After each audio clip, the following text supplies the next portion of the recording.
I wanted to know if you've been through this already. This was a first for me.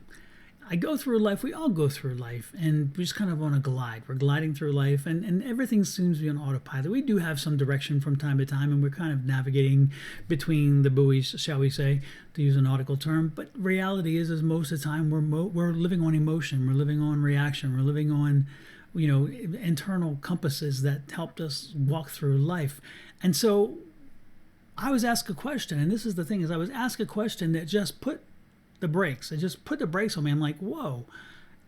For the first time in a long time, I was asked a question that made me stop and truly think. And to be honest with you, when I was asked the question, I didn't have an answer.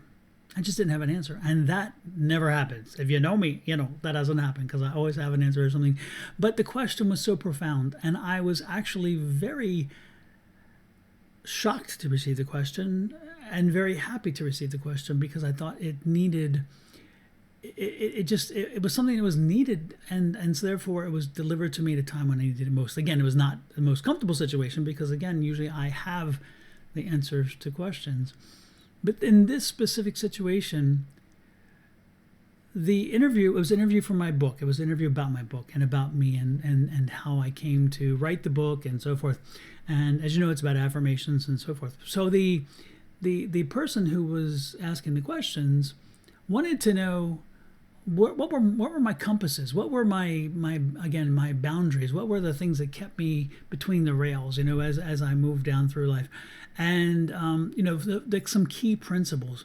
And to be honest with you, again, though I've talked and thought about some of them over time, I really hadn't sat down to think about what it is that drove the core of my life so far. And so afterwards, I actually had to sit down and spend time thinking, how can I break this down?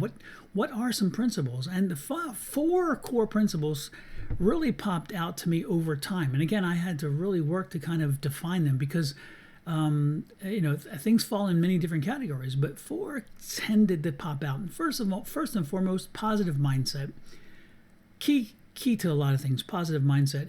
We will be rocked. We will be challenged. We will be shaken. We will be, moved in many ways, and often in a negative way. And our mind is naturally reactive in the negative side. And so what I'm saying is that our mind is naturally built to react on a negative way, not a positive. That's just how we are genetically built. And there are some studies that prove this point. So you have to work at having a positive mindset. And I thought, that's one of the big things is having a positive mindset, because even when it gets rough, if you have a positive mindset, you can find the out, you can find the exit, you can find the strategy. And I thought that's number one. Number two was persistence. That one is probably one of the overarching things because, no matter what I've done, I've been fortunate to have some things turn out well quickly. But most of the time, I've had to really work and push and just, do what I have to do to ensure that I get the result I want. And that is persistence. And again, sometimes in the face of defeat, sometimes with the defeat right there, you see it and you just still push. And yet the defeat falls away and then it turns into a victory.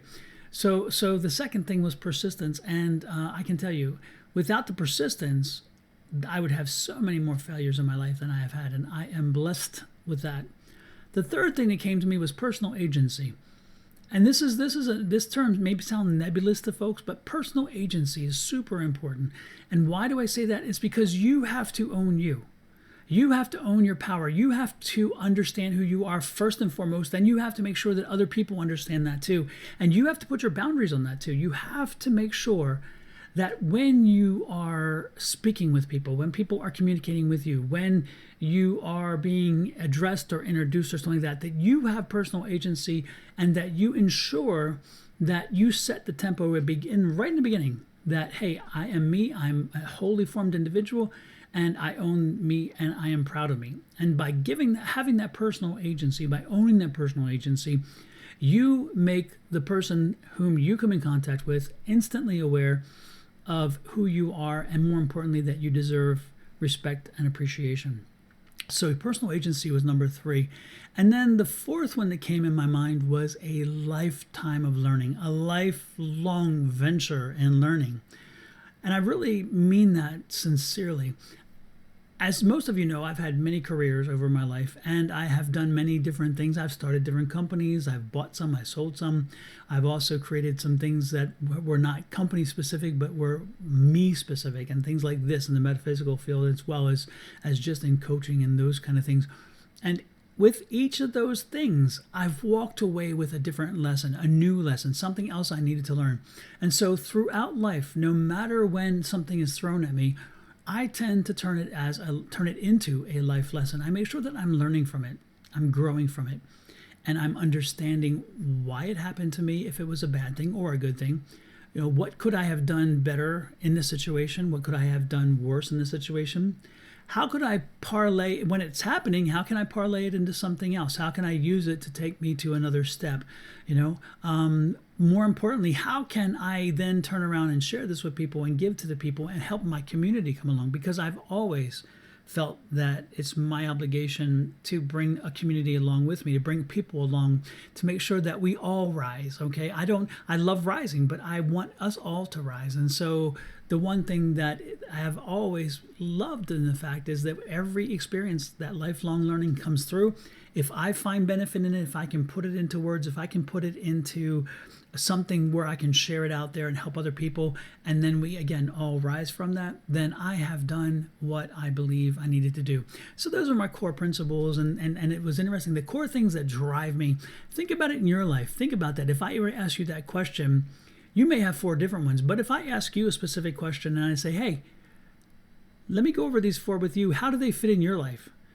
Do you have a positive mindset? Are you always going to that positive? Are you trying to be positive? Are you making sure that you're sending the negative energies away? Number 2, are you persistent? Do you stick with things? Do you quickly quit, or do you push hard? Do you know when to quit? That's not a bad thing either, because persistence doesn't mean continue to fall off a cliff, but it means persistent as until you know for sure that an ultimate outcome is the way it's going to be. Okay? So again, number 2, persistence. Think about it in your life. Has that played a role in your life? Number 3, personal agency. Have you owned your power? Have you owned your strength? Have you owned you? Have you determined how you need to be portrayed? And have you had, from time to time, had to stand up to somebody and say, you know what? No. That's not how you're defining me. I will define me, and this is who I am. Your idea of me is not me. Okay? That kind of thing. And then number 4, lifelong learning. Are you learning? Are you growing? Are you always open to new experiences, taking them in and benefiting from them? Anytime you have something happen, do you learn from it, or do you have a tendency to repeat your mistakes? Give it a thought. Let me know. Share some input with me. Let me know what you're thinking. Lord knows it shook me. It made me think just to have the question, but then with the question, for me to break it down into 4, I had to break them down, and I'm like, how do I break that? I don't know. It's a lifetime of whatever. These are the 4 I came up with. Think about them. How do they work in your world? And if they do, share. I'd appreciate it. With that said, love, light, and blessings from me here at Sonora Mystic Tarot. Don Rivera, signing off. To love, light, and blessings to you and your family. Bye-bye.